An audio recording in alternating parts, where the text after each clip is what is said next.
आदाब नमस्कार। Public India देख रहे हैं आप। मैं हूं आपके साथ बुशरा खानम फहद। अभी आप देख रहे हैं कि सरकार चौतरफा घिरी हुई है।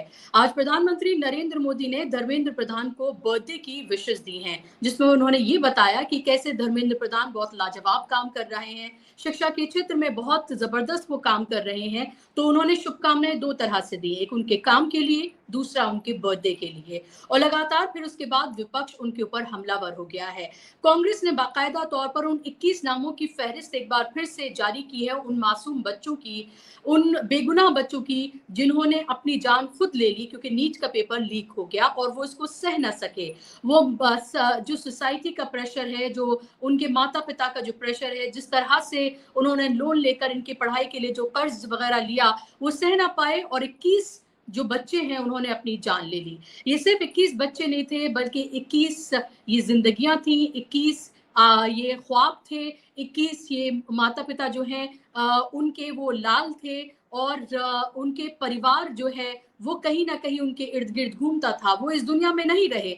लेकिन ये असंवेदनशील जो हमारे प्रधानमंत्री हैं या फिर जो हमारे एजुकेशन मिनिस्टर हैं, उनको आप देखिए कि श्रद्धांजलि के दो लफ्ज भी उनके मुंह से नहीं निकल रहे हैं।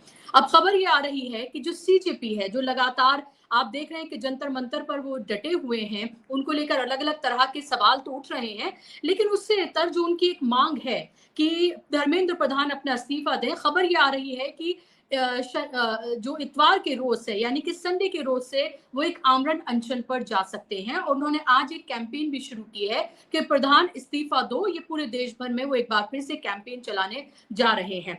इस सबके बीच खबर ये आ रही है कि जो एक कैबिनेट रीशफल होना है, उस कैबिनेट रीशफल में धर्मेंद्र प्रधान का नाम भी आ रहा है सामने, हरदीप पुरी का भी नाम सामने आ रहा है, निर्मला सीतारमण का भी नाम सामने आ रहा है। अब घोटालों में जिस तरह से सरकार एक तरह से पूरी तरीके से घिरी हुई है और खासतौर पर राम मंदिर से लेकर और उज्जैन तक जो घिरी हुई है, क्या ये किसी तरह का अटेंशन डाइवर्जन है या फिर राहुल गांधी और सीजेपी जो है उसका प्रेशर काम करता हुआ नजर आ रहा है। लेकिन सवाल इसके साथ ये भी है कि धर्मेंद्र प्रधान अगर इस्तीफा दे देंगे तो क्या वाकई में शिक्षा को लेकर जिस तरह से सवाल उठ रहे हैं, नीतियों को लेकर जिस तरह से सवाल उठ रहे हैं, पेपर लीक को लेकर जो सवाल उठ रहे हैं, सीबीएसई से लेकर तमाम इस तरह के जो सवाल उठ रहे हैं, क्या उन पर हमेशा के लिए फुल स्टॉप लग जाएगा? ये एक बड़ा सवाल जरूर है। आज इसी के इर्द गिर्द हम बातचीत अपनी शुरुआत इसकी करेंगे और मेरे साथ बात करने के लिए आज मेरे कार्यक्रम में पहली बार सीनियर जर्नलिस्ट, जिनका दशकों का पत्रकारिता का अनुभव है, बहुत कम जगहों पर आप उनको देखते हैं, पूर्णिमा त्रिपाठी जी मेरे साथ जुड़ गए हैं। पूर्णिमा जी, बहुत बहुत स्वागत आपका कार्यक्रम में। नमस्कार। मेरा जी पहला सवाल पूर्णिमा जी आपसे कि अभी हम ये देख रहे हैं कि ये ढिठाई बेशर्मी पे तो ये सरकार उतरी हुई है। चाहे नाविकों की जान चली जाए, बच्चों की जान चली जाए, जलकर बच्चे मर जाएं, लेकिन किसी पर भी श्रद्धांजलि के, सांत्वना के दो शब्द इनके मुंह से नहीं निकलते हैं। बल्कि योगी आदित्यनाथ तो अकड़ कर कहते हुए नजर आ रहे थे कि भाषण मत दीजिए उन परिवारों से जिन्होंने अपनों को खो दिया। और अब जब इन्होंने आज प्रधानमंत्री ने जो विश किया है, बर्थडे विश जो की है, इससे क्या बेशर्मी की एक और इबारत उन्होंने लिख दी है, या फिर आपको लग रहा है कि ये विशेष एक तरफ, लेकिन रीशफल में धर्मेंद्र प्रधान का नाम भी आ सकता है? और अगर ऐसा होता है तो ये डाइवर्जन की नीति आप देख रहे हैं या वाकई में जो प्रेशर टैक्टिक्स है वो काम करती हुई नजर आ रही है? बुशरा जी, ये तो इसमें तो कोई शक नहीं है कि हमारी ये जो सरकार आज की डेट में है, इसने अपनी क्रेडिबिलिटी पूरी तरह से खो दी है। वो चाहे कोई मुद्दा आप उठा के देख लीजिए, किसी भी मुद्दे पे सरकार प्रोएक्टिव होके एक्शन लेते हमें दिखाई नहीं दे रही है। आपने अभी धर्मेंद्र प्रधान की चूंकि शुरुआत में बात कही, तो मैं ये कहना चाहूंगी कि कोई भी दूसरी सरकार होती बुशरा जी, तो क्या आपको लगता है कि जो जहां 22 लाख बच्चे एग्जाम में बैठते हैं और उसका पेपर लीक हो जाए और उससे मायूस होके बच्चे सुसाइड करने लगे और मिनिस्टर की तरफ से एक संवेदना का, एक सांत्वना का शब्द ना आना, और उस पर से मतलब सरकार की ये ढिठाई देखिए कि वो कह रहे हैं कि जब ऐसा जो समिति गठित हुई उसमें जो एनटीए के जो चेयरमैन थे उन्होंने जाके कहा कि पेपर लीक नहीं हुआ है, छिटपुट घटनाएं हुई हैं। तो 22 लाख बच्चों का भविष्य आप लटका दे रहे हैं। दूसरे जो एग्जाम्स होते हैं उसमें भी आप देखिए, मतलब पिछले कई सालों में कोई एग्जाम आप नाम ले लीजिए जो कि बिना किसी घोटाले घपले, बिना किसी एलिगेशन के संपन्न हो गया हो। तो जो युवा वर्ग है वो इस बुरी तरह मायूस है, निराश है। लोग जब रोजगार की मांग करने के लिए सड़कों पर उतरते हैं तो उनके ऊपर लाठियां बरसाई जाती हैं। जो जो 4 साल से 5 साल से जिनको की अपॉइंटमेंट लेटर्स मिले हुए हैं, उनकी तैनाती नहीं हो रही है। सिर्फ चिट्ठियां लेके वो हाथ में बैठे हुए हैं और उनको पद पे नहीं लगाया जा रहा है। तो इस तरह के केसेस भी सामने आ रहे हैं। ये सरकार एडमिनिस्ट्रेशन के मामले में चारों तरफ से चौतरफा गिर गई है। आपने महंगाई की भी बात की है। देखिए अभी जो ईरान का यूएस ईरान का जो युद्ध हुआ है, हमारी सरकार उसमें किस बुरी तरह से कॉट अनअवेयर्स, उसके ये वर्ड है कि 2 दिन पहले हमारे प्रधानमंत्री इजराइल के दौरे से वापस इंडिया आते हैं और लड़ाई शुरू हो जाती है। मतलब आपका विदेश मंत्रालय क्या आंख में रुई डाल के कान में रुई डाल के आंखों पे पट्टी बांध के सो रहा है क्या? इस उस वक्त जबकि टेंशन अपने पीक पे था, आपको इजराइल जाने की क्या जरूरत थी? किसकी सलाह से आप चले गए? फिर जब युद्ध शुरू हुआ तो बुशरा जी, ये बिल्कुल क्लियर था कि ये 1-2 दिन की लड़ाई नहीं है, 1-2 हफ्ते में नहीं खत्म होने वाली है। तो जो प्रिपरेटरी मेजर्स शुरू में ही सरकार को ले लेने चाहिए थे, वो कहीं पे कोई तैयारी हमें नहीं दिखी।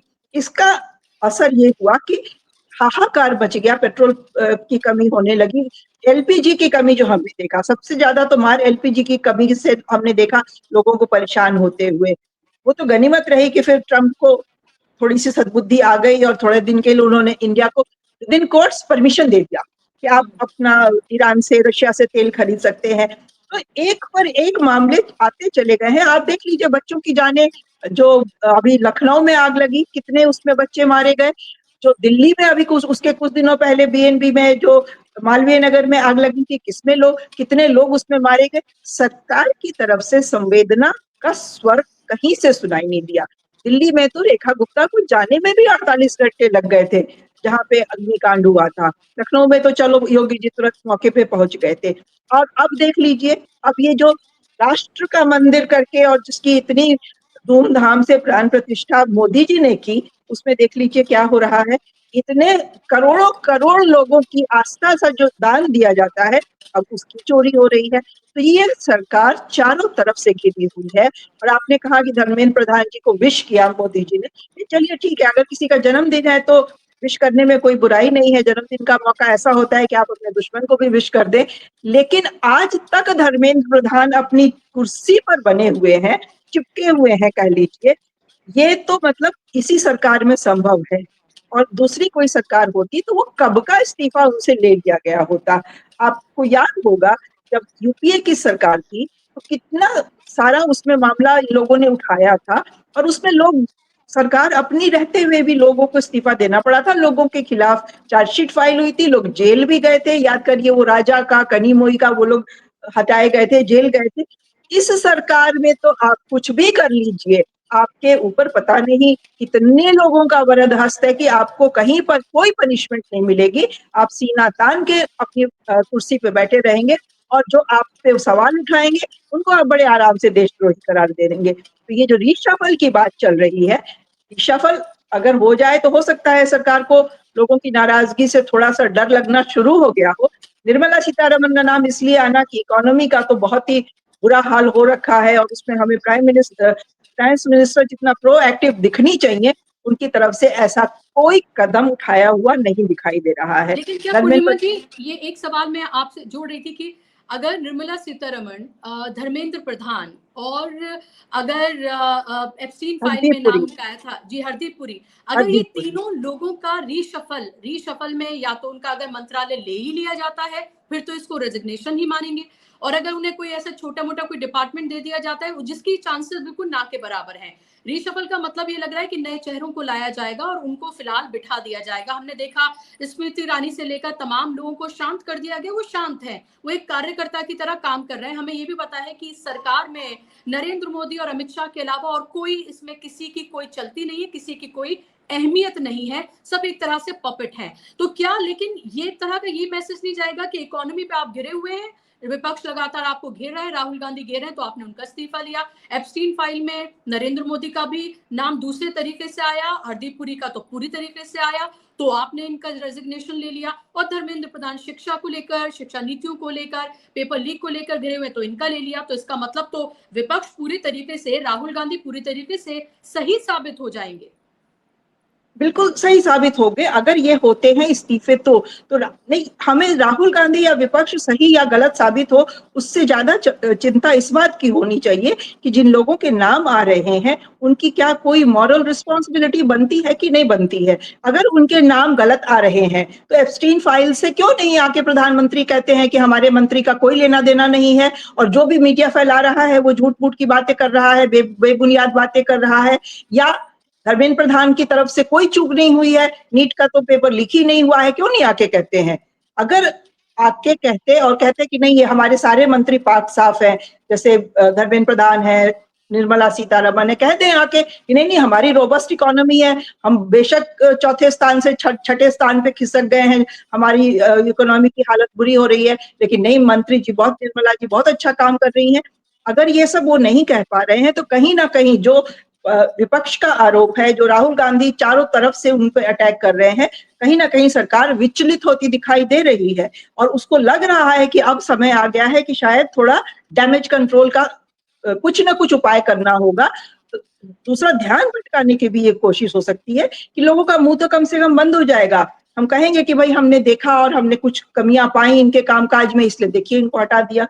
तो ये एक डैमेज कंट्रोल की एक्सरसाइज हो सकती है। बट बुशरा जी, मैं ये कहना चाह रही हूँ कि डैमेज कंट्रोल अब अगर ये करते भी हैं तो it's too late and too little.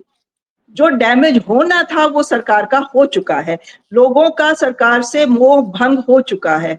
अब प्रधानमंत्री की क्रेडिबिलिटी भी बहुत जबरदस्त रूप से दांव पे लग चुकी है, क्योंकि लोग देख रहे हैं, मतलब आम जनता देखिए त्राही माम कर रही है और प्रधानमंत्री जी जाके मेलोडी चॉकलेट बांट रहे हैं, की करके हंस रहे हैं, लोगों के गले मिल रहे हैं। ठीक है, वो भी जरूरी है, लेकिन एक क्राइसिस का समय जब देश में आता है तो देश का जो सर्वोच्च नेता होता है, लोग उससे उम्मीद करते हैं कि वो उनसे संवाद करेगा, वो उनकी दुख को साझा करेगा। कौन सी मन की बात में प्रधानमंत्री जी ने जब फ्यूल क्राइसिस हुई या ईरान युद्ध हुआ तो उसके ऊपर बात की, किसी में उसका कोई जिक्र नहीं, कोई चर्चा नहीं हुई। तो सरकार जैसे लग रहा है कि लोगों के, जनता के कंसर्न से कट चुकी है या इतनी थिक स्किन्ड हो गई है कि उसको लगता है कि नहीं हम तो बस अब इतने ज्यादा पॉपुलर हैं कि हम कुछ भी करते रहे लोग हमें ही वोट देंगे। और वो शायद उनके मन में ये कॉन्फिडेंस भी होगा कि हमने सारी एजेंसीज को तो मैनेज करके रखा ही है, तो कुछ भी हो, जनता ये सोच, बेशक नाराज रहे, गुस्सा रहे, वोट किसी और को दो, सरकार तो हमारी ही बननी है। तो ये शायद एक मन में उनके विश्वास आ गया। जी, यही मेरा अगला सवाल भी था पूर्णिमा जी, कि ऐसा लगता है कि इस सरकार को जैसे जनता के सरोकार से, जनता के मुद्दों से कोई सरोकार ही नहीं रह गया है। ये एक तरह की इतनी बेशर्मी और ढिठाई पर उतरी हुई है, कोई कितना भी बड़े से बड़ा मुद्दा आ जाए, देखिए ये अपने आप को हिंदुत्ववादी सरकार कहती है। राम मंदिर जैसी जगह पर जो घोटाला हुआ, जो जिस तरह से चोरियां हुई हैं, उस सब को लेकर एक खाना पूर्ति की जा रही है, एक फिल्मी स्टाइल में लग रहा है जैसे सब कुछ करने की कोशिश की जा रही है। उज्जैन में आप ये देखिए, आज वहां के बीजेपी के एक नेता हैं, वो जॉर्ज सोरोस से लेकर पाकिस्तान और सबको लेकर आ गए कि बदनाम करने की कोशिश की जा रही है मोहन यादव को, उनकी जाति भी लेकर आ दी गई है कि भाई यादव है इसलिए भी उन्हें टारगेट किया जा रहा है। क्या आपको लग रहा है जिस तरह से एजेंसीज पर काबू कर लिया गया है, खास तौर पर चुनाव आयोग, हमने अभी पश्चिम बंगाल में देखा, उससे पहले महाराष्ट्र, हरियाणा, लोकसभा का चुनाव, सब में हम देख रहे हैं, और उसके बाद अगर कुछ बचा कुचा रह जाता है तो खरीद लिए जाते हैं, टीएमसी से लेकर शिवसेना से लेकर सबको आप देख लें। तो उनको ये लग रहा है कि हमने तो अपना एक सिस्टम तैयार कर लिया है कि इलेक्शन होंगे बिल्कुल रशिया की तरह, जैसे पुतिन भी ये दिखाते हैं कि देखिए इलेक्शन हो रहे हैं और लोग, जनता चुन रही है और हम सत्ता में आ रहे हैं, बिल्कुल उसी तरह का पैटर्न आपको नहीं दिख रहा। और ऐसा लग रहा है कि इसीलिए ये बिल्कुल उदासीन हो चुकी है सरकार, इसीलिए कोई इस्तीफे नहीं होते, कुछ नहीं होता, जो मर्जी आती है, जैसा मर्जी आता है वैसा चल रहा है। देखिए बुशरा जी, किसी भी लोकतंत्र में दो चीजें बहुत महत्वपूर्ण होती हैं, एक तो लोगों के वोट से सरकार का चुना जाना, और दूसरा उस चुनी हुई सरकार की वैधता का कायम रखना। अगर उस पर कभी कोई सवाल उठे तो लोग विश्वास रखते हैं कि सुप्रीम कोर्ट में जाने से कुछ होगा, उनकी जो भी अगर कोई शिकायतें हैं तो सुप्रीम कोर्ट में उसकी सुनवाई होगी। अब इन दोनों एजेंसीज का आप रोल देखिए, आप महाराष्ट्र का एग्जाम्पल देख लीजिए। महाराष्ट्र में जिस तरह से सरकार, उद्धव सरकार गिराई गई, जिस तरह से शिवसेना में टूट हुई, जिस तरह से एनसीपी में टूट हुई, और उसके बाद फिर शिंदे की सरकार बनी और टूट होती ही चली गई। मतलब एक लॉट में टूट होती तो बात समझ में आती। एनसीपी की सरकार में शिवसेना उद्धव जो ग्रुप था उसमें जिस तरह की टूट फूट मचाई इन लोगों ने, उसके बाद आप देख लीजिए मध्य प्रदेश में इन लोगों ने उसके पहले क्या किया था। तो एक इनके मन में अब ये भरोसा है कि इन्होंने एजेंसीज को इतने अच्छे से अपने वश में कर लिया है, चाहे जिस वजह से हो। मैं एजेंसीज के ऊपर इस वक्त इस फोरम में नहीं उठा सकती हूँ सवाल, लेकिन शंका इतनी ज्यादा पैदा हो गई है कि आप कुछ भी करते रहिए, चुनाव होगा तो लोग चाहे इधर किसी को वोट दे, सरकार तो इनकी ही बननी है। ये एक इम्प्रेशन समाज में स्थापित हो गया है और इनको भी पता है, इसलिए ये शायद इतने भरोसे के साथ ये बिल्कुल जनता की तरफ से आंख मूंद के बैठे हुए हैं। बंगाल में आप देख लीजिए 40 plus lakh, I think 47 lakh लोग थे जिनका कि एसआईआर की वजह से नाम छूट गया। और वो छूटा क्यों? वो विसंगतियों की वजह से छूटा, क्योंकि उनके नाम में स्पेलिंग मिस्टेक्स थी। जो चक्रवर्ती और चक्रवर्ती वो लोग बोलते हैं तो चक्रवर्ती लिख दिया गया, तो उस वजह से कई लोगों के नाम छूट गए। वो सारा मामला इलेक्शन कमीशन ने तो कोई ध्यान नहीं दिया, सुप्रीम कोर्ट में वो गया। सुप्रीम कोर्ट ने कहा कोई बात नहीं, आप इस साल नहीं दे पाएंगे तो अगले इलेक्शन में दे दीजिएगा वोट।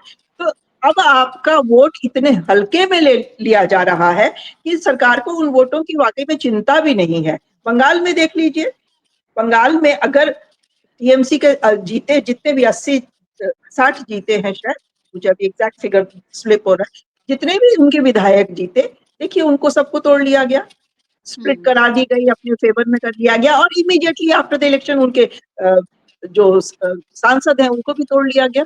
और वो सांसद टूट के बेशक वो बीजेपी में नहीं शामिल हुए, एक नॉन एग्जिस्टेंस पार्टी है उसमें जाके शामिल हो गए। तो सरकार को पता है कि वोट चाहे जनता किसी को दे, हमारे ही लोग चुने जाएंगे। अगर बाई चांस नहीं चुने जाते हैं तो हम बाद में उनको खरीद लेंगे और वो खरीदते रहेंगे। हम स्पीकर कंटिन्यूअस प्रोसेस, इनके केसरीनाथ त्रिपाठी ने एक यूपी में अपना फैसला दिया था कि defection can be a continuous process, मतलब 4 आज आ गए, 5 कल आ गए, और इस तरह से दो तिहाई की संख्या आप बना लेंगे। आम आदमी पार्टी ने जिस तरह से किया, पहले कुछ लोग गए, फिर नाम दूसरे लोगों का भी जुड़ गया और वो सारा कुछ वैलिड हो गया, कॉन्स्टिट्यूशनल हो गया। तो अब जिस तरह से ये संस्थाओं को अपने उंगली पे नचा रहे हैं, अपने हिसाब से उनसे काम करवा रहे हैं, तो फिर सरकार को जनता के मुद्दों से क्या सरोकार रहेगा, क्यों रहेगा? उनको मालूम है कि सत्ता में तो वो काबिज होने ही वाले हैं। और अभी बुशरा जी आपने जो बात की, सरकार जो ये तोड़फोड़ मचा रही है, क्या इसलिए मचा रही है कि ये वाकई उसी तरह की व्यवस्था बनाना चाह रहे हैं जैसा रशिया का आपने मेंशन किया, पुतिन ने अपने यहाँ बनाया हुआ है, कि इतना ज्यादा सारे सिस्टम पे कंट्रोल अपना कर लो कि होता रहे, इलेक्शन नाम के लिए होता रहे, चुने तो यही जाएंगे बार बार और इनको कोई हटा ही नहीं सकेगा। एजेंसीज जो हटाने का एक मुद्दा जो कुवत रखती भी है, वो इनको हटा नहीं सकेंगी। तो एक पूरे का पूरा हमारा जो बेसिक फंडामेंटल स्ट्रक्चर है हमारी डेमोक्रेसी का, उसको बड़े बड़े कायदे से सैबोटाज किया जा रहा है। और वो सैबोटाज इतने अच्छे तरीके से हो रहा है कि कोई उसमें कुछ कर नहीं पा रहा। तो सबसे बड़ी चिंता की तो बात ये थी कि जो गोदी मीडिया है, जिसको मीडिया भी नाम शायद उसके हटा लेना चाहिए, मतलब वो उस तरह का कोई काम नहीं कर रहा है, लेकिन कोई से चाटुकार मीडिया और अलग अलग नामों से पुकारते हैं। मैं भी उसका एक लंबे वक्त तक हिस्सा रही हूँ।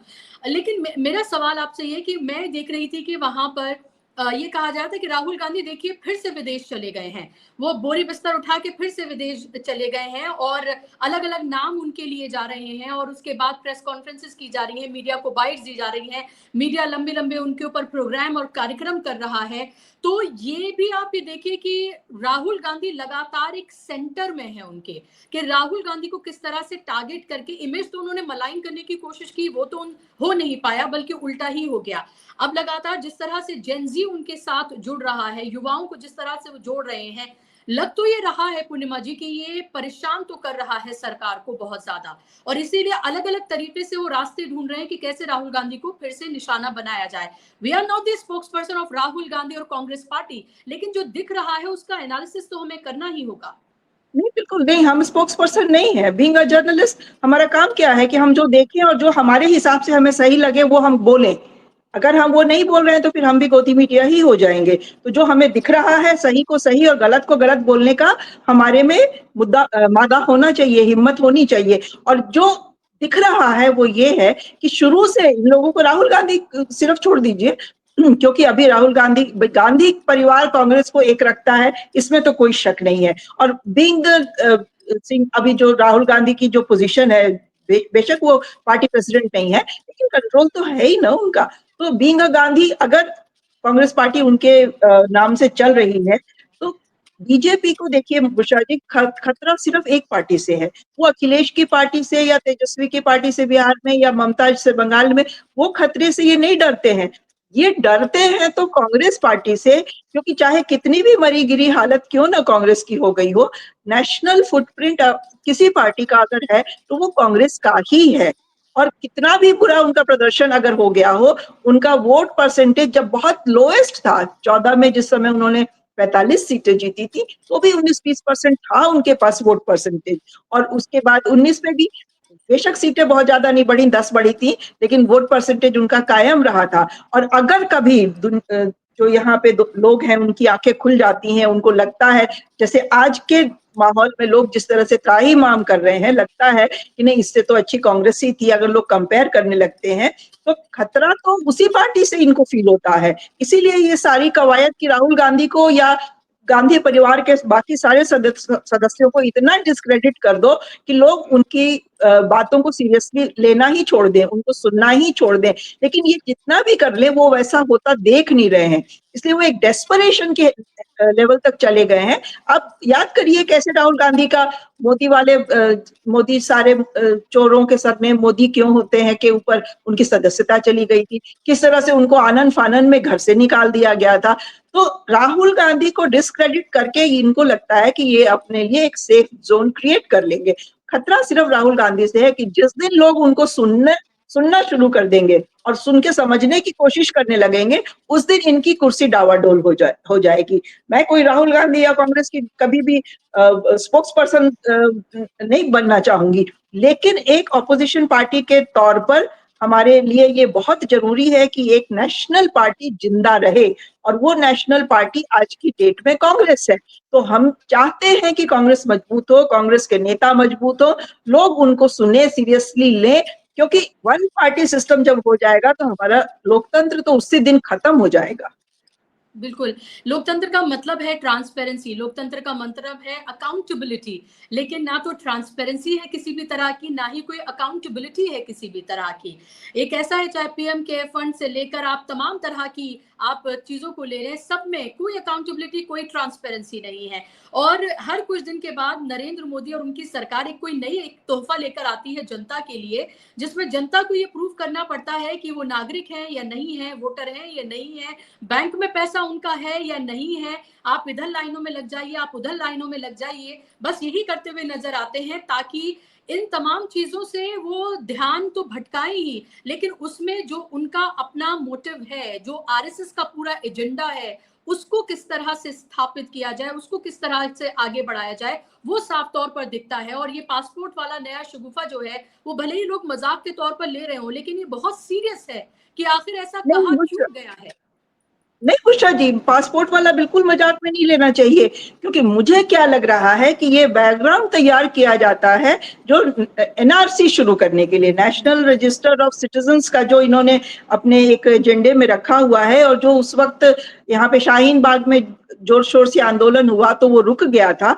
मुझे लग रहा है कि ये सारा कुछ उसकी एक भूमिका तैयार की जा रही है कि अल्टीमेटली तो पासपोर्ट ही को मान के कोई चलता था कि आप इंडियन नेशनल हैं कि नहीं, उसका सबसे बड़ा सबूत आपके पास अगर पासपोर्ट है तो वो होता है, क्योंकि उसकी स्क्रूटिनी बहुत अच्छे से होती है, बहुत तरह से गहराई से उसकी पुलिस वेरिफिकेशन होती है, सारा कुछ जांचा जाता है, तब जाके आपको पासपोर्ट मिलता है। किसी नॉन इंडियन को पासपोर्ट इशू करते मैंने तो नहीं सुना है। अगर कोई जानता हो तो मुझे करेक्ट कर दे, इसी प्रोग्राम में कमेंट करके करेक्ट कर दे। लेकिन जो पासपोर्ट का मुद्दा है वो इसलिए अब उछल रहा है कि शायद अब ये फुर्सत से बैठ के नेशनल सिटीजन्स का रजिस्टर जो तैयार करने की बात चल रही है, जिसको लेके शाहीन बाग में इतना बड़ा आंदोलन हुआ था, उसकी तैयारी तो नहीं हो रही है। और अगर वो होगा तो ये हम सभी लोगों के लिए सोचने की बात होगी, क्योंकि बहुत हम और आप तो फिर भी चलिए मान लीजिए थोड़े प्रबुद्ध लोग हैं, हमारे पास डॉक्यूमेंट्स होते हैं, हम संभाल के रखते हैं उनको। लाखों लाख करोड़ों लोग इस देश में हैं जिनके पास कागज नहीं होते हैं। कागज सही डॉक्यूमेंट होना अपने आप में बहुत बड़ी बात होती है। कई लोगों को वो प्रिविलेज नहीं है, नहीं बनवा पाते हैं। बच्चे पैदा हो जाते हैं, बर्थ सर्टिफिकेट नहीं बनवा पाते हैं, लोगों की मृत्यु हो जाती है, डेथ सर्टिफिकेट नहीं बनवा पाते हैं। ऐसे लोगों के लिए कितना आगे का समय कठिन होने वाला है, मैं तो ये सोच के मुश्किल चिंता में पड़ जाती हूँ। जी बिल्कुल, और हमने देखा था कि जब पश्चिम बंगाल में एसआईआर हो रहा था कि जो ऑफिसर्स रहे जिन्होंने देश की सेवा की, जो जजेस रहे, उनके नाम तक भी उसमें काट दिए गए थे। तो ये तो किसी के साथ भी वो जो एक प्रिविलेज कहा जाता था ना कि हम शायद प्रबुद्ध समाज से या उस बैकग्राउंड से आते हैं तो शायद हमारे साथ ऐसा ना हो, वो सब प्रिविलेज भी खत्म हो गया है। एसआईआर में हमने ये देख लिया। और अभी भी जिस तरह से पासपोर्ट एक ऐसी चीज, जाहिर सी बात है, ट्रैवल डॉक्यूमेंट वो इंसान बनवाता है जिसको कहीं विदेश में ट्रैवल करना है। मुसलमानों की अगर हम बात करें तो वहां जुमरा के लिए जाते हैं, तो इसलिए आप किसी गरीब शख्स के पास भी देखेंगे कि वो पासपोर्ट उसके पास होता है। बनवाने की कोशिश जरूर होती है क्योंकि वो सारे अपने जो कमाई है पूरी जिंदगी की भी इकट्ठा करके वो चाहता है कि एक बार वो मदीना या मक्का चला जाए। खैर, इससे मैं इधर आऊंगी दूसरे सब्जेक्ट पर। और आखिरी मेरा सवाल आपसे पूर्णिमा जी, कि राहुल गांधी ने ये कहा था कि एक साल नहीं टिक पाएगी ये सरकार, और एक साल में उनको इस्तीफा देना ही होगा, प्रधानमंत्री नहीं रहेंगे नरेंद्र मोदी। क्या ये फिलहाल जिस तरह की परिस्थितियां बनती हुई नजर आ रही हैं, क्या ये इस तरफ जाती हुई नजर आ रही है? क्या आपको लग रहा है राम मंदिर से लेकर उज्जैन का मामला इतना बड़ा हो सकता है कि कोई बड़ी चीज हो जाए, या आपको लग रहा है ये खाना पूर्ति करके छुटपुट इस तरह की गिरफ्तारियां करके इसको ढक दिया जाएगा और बिल्कुल फिर से जनता को बेवकूफ बनाने का कोई ना कोई नया एजेंडा लाया जाएगा, क्योंकि 26 में उत्तर प्रदेश के चुनाव हैं? 27 में है, 27 में सॉरी चुनाव जी, है। 27 में। जी जी 27 में चुनाव। नहीं, देखिए, अगर राहुल गांधी ने ये कहा है तो उनके पास कुछ सूचना ऐसी होगी जरूर, उनको लग रहा होगा कि ऐसा कुछ होना है। लेकिन जो आज की डेट में परिस्थितियां हैं, अगर वो कायम रहती हैं, उनमें कोई इम्प्रूवमेंट नहीं होती है और चीजें उसी तरह से रहती हैं, तो लोगों का जो गुस्सा है वो बढ़ता चला जाएगा। अब जैसे आपने सीजेपी की बात की, कॉकरोच जनता पार्टी, आप बताइए, एक पार्टी जो अपना नाम कॉकरोच जनता पार्टी रख ले, इससे बड़ा सिनिकल एंगर का दूसरा जरिया आपको क्या दिखाई देगा? और जितने लोग उनके साथ जुड़े हुए हैं सोशल मीडिया पे, जितने जुड़े, फिजिकली यहाँ पे जंतर मंतर पे कम ही बेशक दिखाई दे, बट सोशल मीडिया पे उनकी जो फॉलोइंग हो गई है, तो लोग सोच रहे हैं, लोग अपना गुस्सा दूसरे तरह से निकाल रहे हैं। और अगर वो गुस्सा लोगों का वैसा ही बना रहता है तो मुझे भी नहीं आश्चर्य होगा कि 1 साल के बाद ही सरकार अपने ही जो कॉन्ट्रडिक्शंस है उनके बोझ के नीचे आके ध्वस्त हो जाए। इस्तीफा दे देंगे, ये नहीं मुझे लगता है, क्योंकि आप याद करिए, राजनाथ सिंह ने कहा था कि ये बीजेपी की सरकार है और बीजेपी की सरकारों में इस्तीफे नहीं होते हैं। इस्तीफा तो शायद दें, क्या पता सिचुएशन ऐसी बन जाए कि जो पार्टियां इनको सपोर्ट कर रही हैं उनकी उनकी दृष्टि कुछ साफ हो जाए, उनको दिखाई देने लगे, समझ आ जाए, तेलुगु देशम पार्टी है या जेटीयू है या बाकी जो लोग टूट टूट के अब जा रहे हैं, क्या पता कुछ ऐसा सिचुएशन आए कि उनको अपनी अंतरात्मा की आवाज सुनाई देने लग जाए और कुछ वैसी सिचुएशन आए कि सरकार माइनॉरिटी में चली जाए, तो वैसा कुछ हो सकता है। इस्तीफा देते हुए मुझे मोदी जी दिखाई नहीं देते हैं, क्योंकि जितनी जी ढिठाई से वो टिके हुए हैं, मतलब काम इस सरकार का जितनी ढिठाई के साथ हो रहा है, ना पे कहीं एक्सप्लेनेशन, ना किसी चीज का कोई जस्टिफिकेशन, ना जनता के लिए कोई जवाबदेही, तो ऐसी सरकार को इस्तीफा देते हुए मुझे थोड़ा सा लगता है कि अतिशयोक्ति है, थोड़ा जी बिल्कुल एग्जैजरेशन है। बिल्कुल। और हो सकता है मिड टर्म पोल्स की वो बात कर रहे हो कि मिड टर्म पोल्स की तरफ हो सकता है देश चला जाए, उस तरफ उनका इशारा हो, क्योंकि ये सरकार देखिए कि जो बच्चे हैं जिन्होंने सवाल उठाए उनको दहशतगर्द से उनकी अगर तुलना कर दी जाए, दहशतगर्द भी जब वो इस्तेमाल किया है, आतंकवादी नहीं किया, तो ये भी सोच समझ कर किया गया है, क्योंकि लोगों के जहन में जब दहशतगर्द कहते हैं तो कहीं ना कहीं एक टोपी दाढ़ी वाले की शक्ल जो है कहीं ना कहीं उनके जहन में उभर कर आती है। तो ये सरकार या इनके मंत्री कुछ भी जो कहते हैं वो ऐसे ही नहीं, अनायास ही नहीं कहा जाता, सब कुछ सोच समझ के कहा जाता है। तो ये वर्ड भी दहशतगर्द इसीलिए जो है वो इस्तेमाल किया गया है। लेकिन देखना ये होगा कि रीशफल होता है क्या, इस्तीफे लिए जाते हैं, उसका क्या असर होगा, ये देखना बहुत महत्वपूर्ण होगा। पूर्णिमा जी, बहुत बहुत शुक्रिया आपका, धन्यवाद जुड़ने के लिए कार्यक्रम में और अपना समय देने के लिए बहुत बहुत धन्यवाद। धन्यवाद, शुक्रिया नमस्कार। आप तमाम दर्शकों का भी। Thank you. नमस्कार, थैंक यू।